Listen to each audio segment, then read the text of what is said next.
스가랴서 1장 7절부터 17절까지 교독하시겠습니다. 7절 제가 먼저 읽습니다.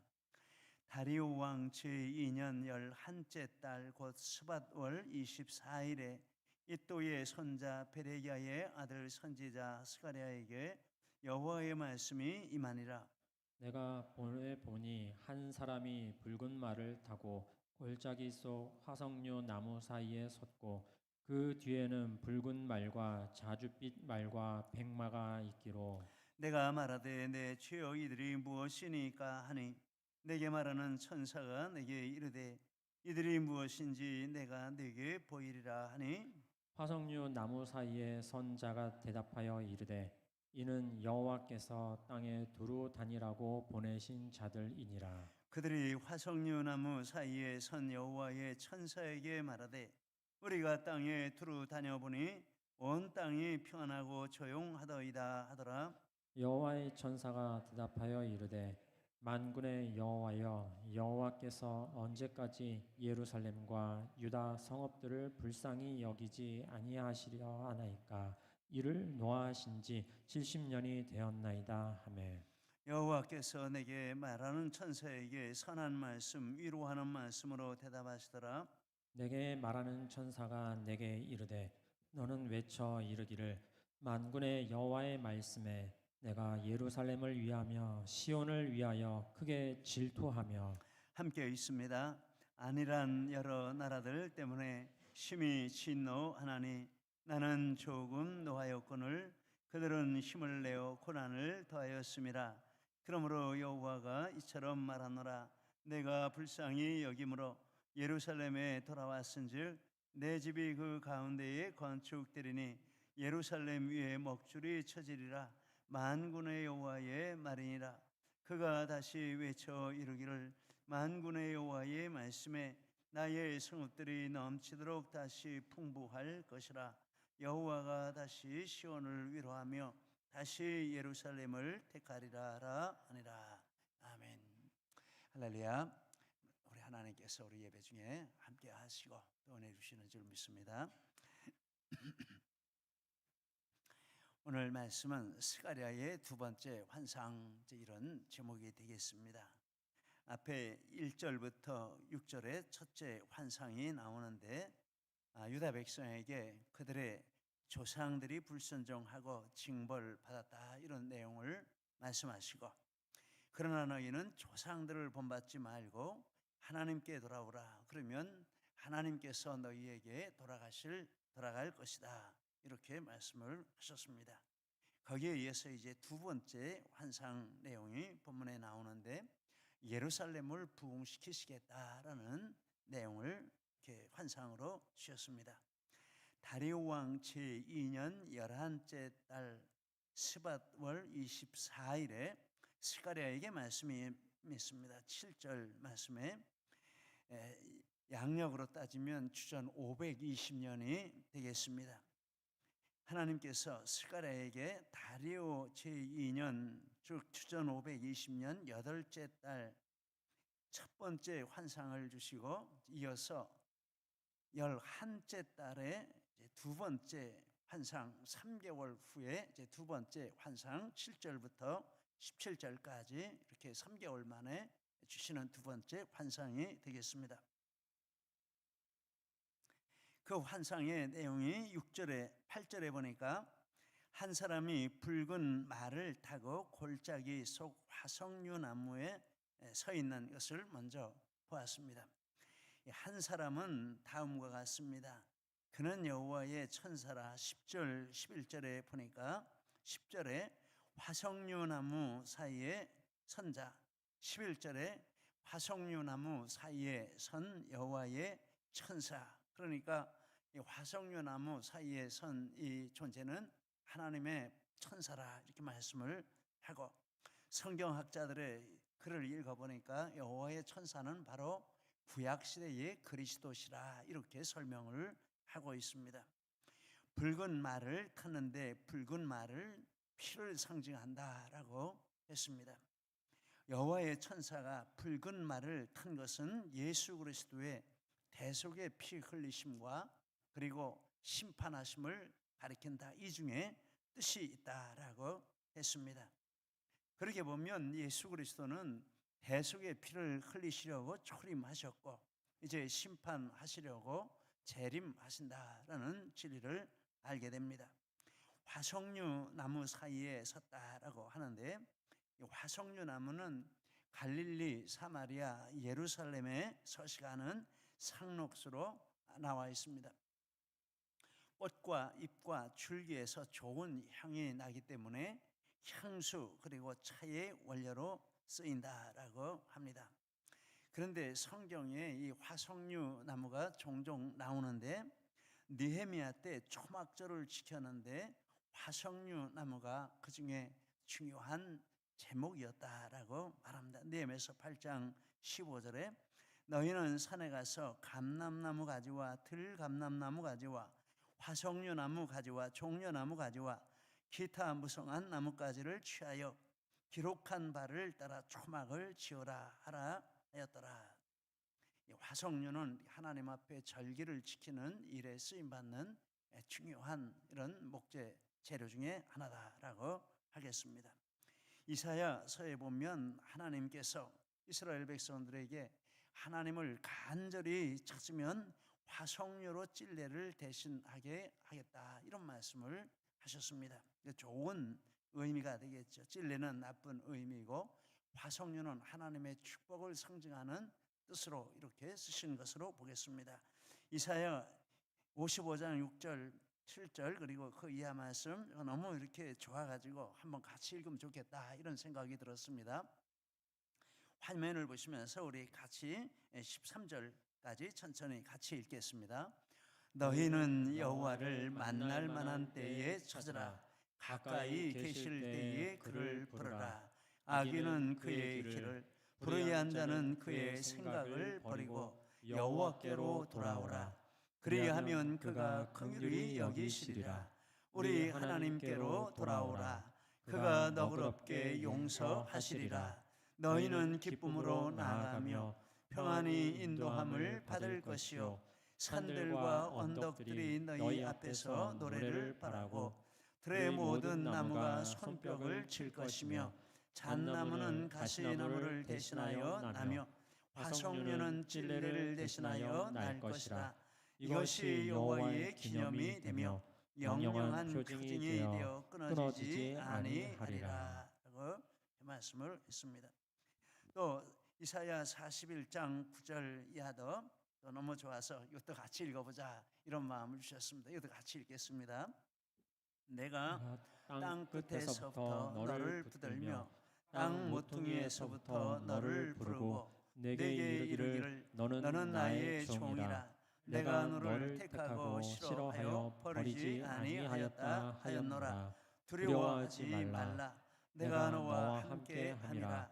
놀라지 말라. 나는 내 하나님이 됨이라.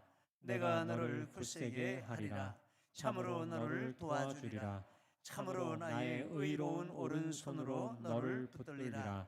내가 광야에는 백향목과 시띠나무와 화석류와 들감람나무를 심고 사막에는 잣나무와 소나무와 황양목을 함께 두리니 우리가 보고 여호와의 손이 지으신 바요 이스라엘의 거룩한 이가 이것을 창조하신 바인 줄 알며 함께 헤아리며 깨달으리라. 화석류 나무는 하나님이 축복하신다라는 말씀을 할 때 축복의 상징으로 이렇게 쓰여졌다는 것을 볼 수 있습니다.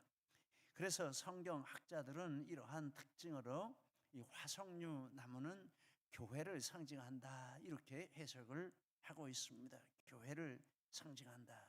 향이 많고 그리스도의 향기를 바라는 교회를 상징하고 하나님의 축복을 상징하는데 교회가 하나님의 축복을 상징하는 이런 하나님의 세우신 기관이고 그래서 화석류나무는 교회를 상징한다 이렇게 말을 합니다. 한 사람이 붉은 말을 타고 골짜기 속 화석류나무 사이에 서 있습니다. 한 사람은 그리스도시라 구약의 그리스도시라라고 했습니다. 화석류나무는 이제 교회라라고 했습니다. 그래서 한 사람이 화석류 나무에 서 있는 것은 그리스도께서 교회와 함께 계시는 것을 의미한다라고 하겠습니다. 스가랴의 환상은 바로 그리스도께서 구약의 교회와 함께 계시는 그 환상을 본 것입니다. 하나님이 스가랴에게 그렇게 보여주셨습니다. 축복인 줄 믿습니다. 그런데 스가랴의 환상뿐만 아니라 그리스도께서는 구약의 교회와 함께 계시다라는 이 성경의 말씀이 있습니다.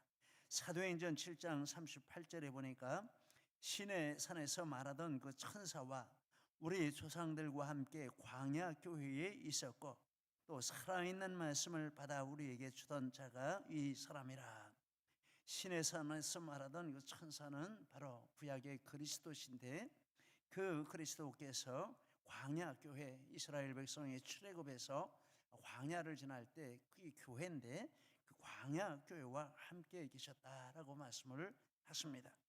고린도전서 10장 4절은 이렇게 말씀하십니다. 다 같은 신령한 음료를 마셨으니 이는 그들을 따르는 신령한 반석으로부터 마셨음에 그 반석은 곧 그리스도시라.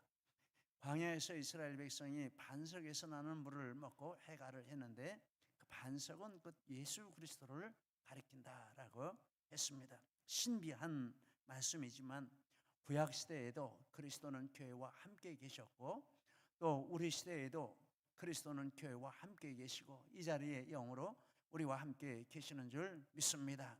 그리고 세상 끝날까지 함께 계시겠다라고 말씀을 하셨습니다. 마태복음 28장 20절에 볼지어다 내가 세상 끝날까지 너희와 항상 함께 있으리라. 지금도 우리 눈에 보이지 않지만 이곳에 우리 그리스도께서 함께 계시는 줄 믿습니다.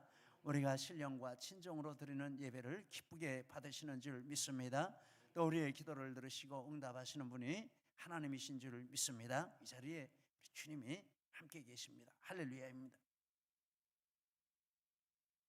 스가랴는 붉은 말을 탄 사람이 즉 그리스도 뒤에 붉은 말, 자줏빛 말, 백마가 있는 것을 보았습니다. 8절에 그 뒤에는 붉은 말과 자줏빛 말과 백마가 있기로.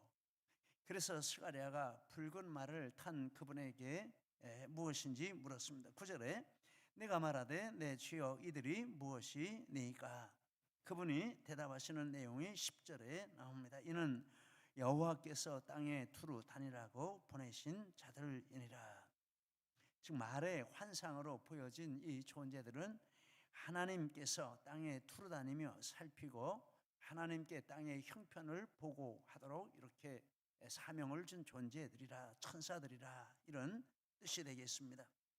이 천사들은 땅에 두루 다니는 목적은 땅의 일들을 하나님께 보고하고 또 하나님께서 그 땅에 대하여 하실 일들을, 선한 일들을 보필하고 그 뜻을 펴는 이런 영적인 천사들이라는 뜻이 되겠습니다. 이렇게 천사들도 땅에 두루 다니는데 또 땅에 두루 다니는 존재가 있는데 누굽니까? 사단이 땅에 두루 다닌다. 욥기에 보니까 그렇게 말씀을 하고 있습니다.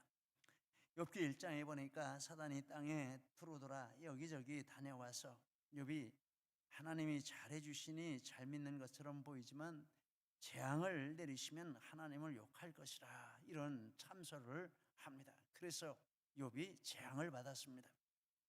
그렇지만 욥이 하나님을 찬송하니까 또 2장에 보니까 사단이 또 여기저기 돌아다니고 와서 하는 말이 욥이 제 몸은 건강하니까 하나님을 믿는 척 하는 것이지 몸에 병들면 이제 하나님 욕할 것입니다. 이런 또 참소를 했습니다.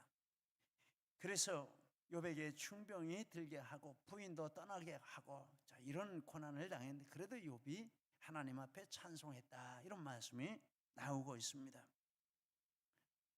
천사도 부지런히 다니면서 천사는 선한 목적으로 부지런히 다니고 마귀도 부지런히 다니면서 둘 다 얼마나 부지런한지 모르겠어요. 그럼 우리는 뭡니까? 우리도 부지런해야죠. 우리도 부지런해야죠. 그런데 우리는 좋은 쪽으로 부지런해야죠. 근데 보면 나쁜 목적 가진 사람들이 더 부지런한 것 같아요. 이단들 보세요. 얼마나 부지런한지 몰라요. 우리는 생각도 못해 그렇게 하는 거. 근데 그 사람들은 목숨 걸고 하는 것 같아요. 봉사도 목숨 걸고 하고 전도도 목숨 걸고 하고 목숨 걸고 하는 것 같아요. 마음이 아프잖아요. 우리 하나님의 백성들이 부지런해야 하는 줄 믿습니다. 나쁜 쪽으로 부지런하지 말고 우리는 선한 쪽으로 부지런하고, 그를 만나는데 시험 들고 믿음이 병들었다 이런 말 들으면 안 되잖아요. 누구를 만나는데 병들었다 시험 들었다 이런 말 하면 안 되잖아요. 믿음을 강하게 해주고 선한 일에 부지런한 이런 부지런이 이제 우리의 것이 되어야겠다 이런 생각합니다. 누구를 만났는데 용기를 얻고 믿음이 강해지고 힘이 생겼다 이런 말 들어야 하잖아요. 그렇죠? 우리가 누구를 만났을 때 정말 만나고 나서 이렇게 다른 사람에게 정말 내가 힘이 됐다, 어려운데 용기를 얻게 되었다, 마음이 평안해졌다, 나를 만난 사람이 이런 말 할 수 있도록 이렇게 부지런하시기를 바랍니다. 그래야 할 줄 믿습니다. 어제 지방에 거주하는 한 지체를 만났는데 공부하느라 힘들 때 종종 교회에 이르다가 연락을 해서 격려를 해주었다고 이런 말을 저한테 했습니다. 그러면서 그 격려가 너무너무 위로가 돼서 교회가 그리워지고, 그래서 한 번 더 공부해보고 결과 상관없이 이제 교회로 돌아와야 되겠다 이런 결심을 하면서 하나님 앞에 결심하고 한 번 더 정말 각오를 단단히 하고 공부해야 되겠다 이런 말을 하는 것을 들었습니다. 그 말을 듣는 저도 정말 너무 감사하고 힘이 났습니다. 그래, 이렇게 부지런해야지 이런 마음이 들었습니다. 그들이 화석류 나무에 선 천사에게 온 땅이 편하고 조용하다. 11절에 보니까 우리가 땅에 두루다녀 보니 온 땅이 편하고 조용하더이다. 그러니까 이 말로 표현된 이 존재들이 다 이렇게 다녀가지고 와서 지금 그리스도 앞에 서 있는 그 시점에서 환상을 본 것이죠. 그래서 이제 스가랴가 보는 가운데 이 말들을 이렇게 보고를 하는 것입니다. 천사들이 보고를 하는 것입니다. 그런데 온 땅이 평안하고 조용하다, 이게 좋은 뜻인 것 같은데, 그런데 이제 문맥으로 보니까 좋은 뜻은 아니라는 것을 알 수 있습니다. 즉 하나님의 역사가 활발하고 강력하게 나타나야 하는데 그렇지 못한 상황이라 너무 잠잠하고 너무 조용하고 교회가 없는 것 같고 이런 현실이라는 이런 뜻을 담은 보고가 되겠습니다. 이 보고의 배경이 있는데 다리오가 유다 백성의 규환령을 내린 이 고레스의 뒤를 이어서, 지금 이제 다리오 제2년의 시점입니다. 고레스의 뒤를 이어서 집권을 했는데 집권 초기에 나라에 어려운 일들이 많았다라는 것입니다.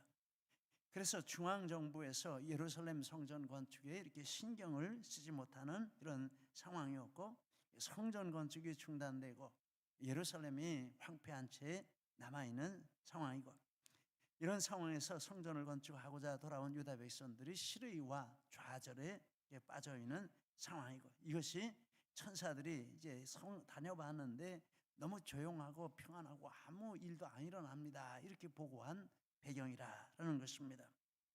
학개서 1장 2절에 보니까 백성들이 때가 이르지 않았다 이런 말을 이 같은 시기인데 학개하고 스가랴는 같은 해에 거의 같은 해에 이렇게 사역을 했습니다. 학개서 1장 2절에 보니까 만군의 여호와가 이같이 말하여 이르노라, 이 백성이 말하기를 여호와의 전을 건축할 시기가 이르지 아니하였다 하느니라. 지금 이게 잠잠하다라는 말의 뜻입니다. 평안하다라는 말의 뜻입니다. 좋은 뜻이 아니고 나쁜 뜻이죠. 이 성도들이 있는데 전혀 하나님의 일은 열심히 없고 관심이 없고 잠자는 것처럼 하고 이렇게 있다라는 것입니다.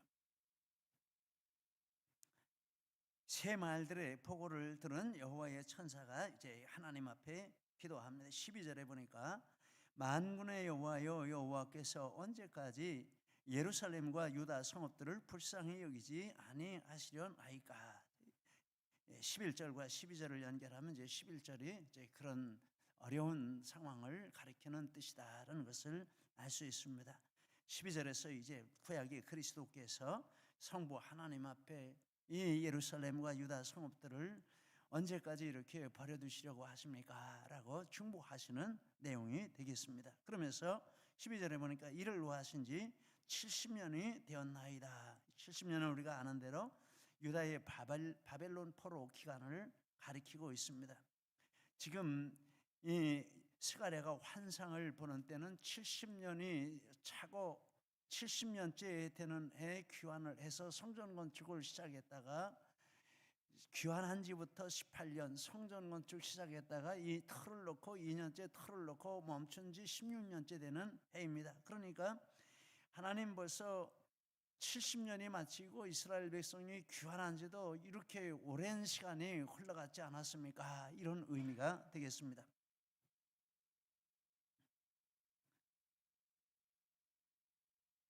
하나님의 징계의 기간이 70년으로 이제 끝난 것으로 알고 있는데 어찌하여 계속 이렇게 지지부진하게 예루살렘을 남겨두십니까? 이런 의미가 되겠습니다.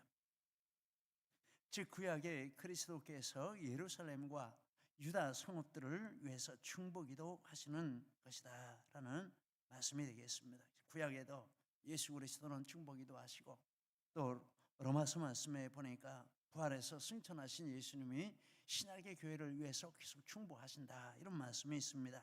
로마서 8장 34절 우리 같이 읽겠습니다. 누가 정죄하리요 죽으실 뿐 아니라 다시 살아나신 이는 그리스도 예수시니 그는 하나님 우편에 계신 자요 우리를 위하여 간구하시는 자신이라. 아멘. 하나님이 예수님이 지금은 승천하셔서 하나님 우편에서 우리를 위해서 중보하신다.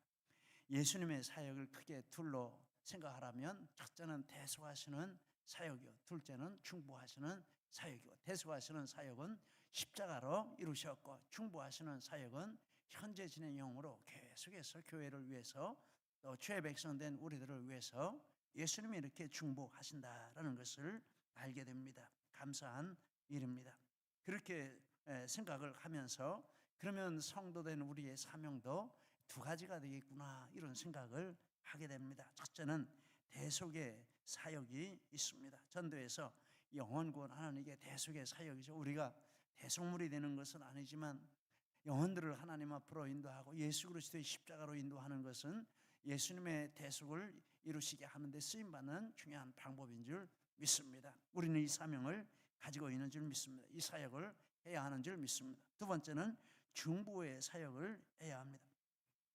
구원받은 영혼들과 교회 또 나라를 위해서 잘못한 것을 바로잡아 주시고 축복해 주시도록 우리가 기도할 사명이 있는 줄 믿습니다. 꼭 나를 위해서 기도해야 한다 이런 생각하면 너무 이기적이지 않습니까? 나는 이미 구원도 받고 축복도 받았는데 다 100% 나만 위해서 기도한다 이렇게 하면 이게 너무 이기적이잖아요. 다른 영혼들을 위해서 기도하고 교회를 위해서 기도하고 나라를 위해서 기도하고 우리 지체들을 위해서 기도하고 그래야 맞는 거 아니겠습니까? 우리에게 중보의 사명을 주신 줄 믿습니다. 우리 중보해야 합니다. 나라가 어려운 이때도 우리는 나라를 위해서 중보기도해야 한다. 여러분 욕하지 마십시오. 욕하면 내 마음만 더러워지고 내 입만 더러워집니다. 기도하십시오. 정말 마음에 뜨겁고 불이 타오르면 그 마음을 가지고 하나님 앞에 기도하십시오. 하나님이 일하셔야 되는 줄 믿습니다. 우리가 기도하면 하나님이 일하신다라고 말씀을 하셨습니다. 기도하는 성도들이 있기 때문에 나라가 바른 방향으로 가게 될 줄 믿습니다. 하나님은 공의의 하나님이시고 악을 행하는 자는 악으로 갚아주시고 바르게 행하고자 하는 자는 바르게 갚아주시고 또 새롭게 하나님의 길을 만드시고 하나님의 준비하신 일꾼들을 세우셔서 하나님의 하실 일을 해가시는 것을 우리는 믿습니다. 기도할 때 이 믿음도 강력하게 해주시는 줄 믿습니다. 우리에게 두 사명이 있습니다. 대속의 사역을 감당해야 하는 사명이 있습니다. 중보의 사역을 감당해야 하는 사명이 있습니다. 이것이 우리 가운데 충만할 때 교회는 생명이 있는 교회가 될 줄 믿고 우리 믿음도 뜨거운 믿음, 열정적인 믿음이 되는 줄 믿습니다. 이런 축복이 우리 모두에게 충만하시기를 예수님 이름으로 축복합니다.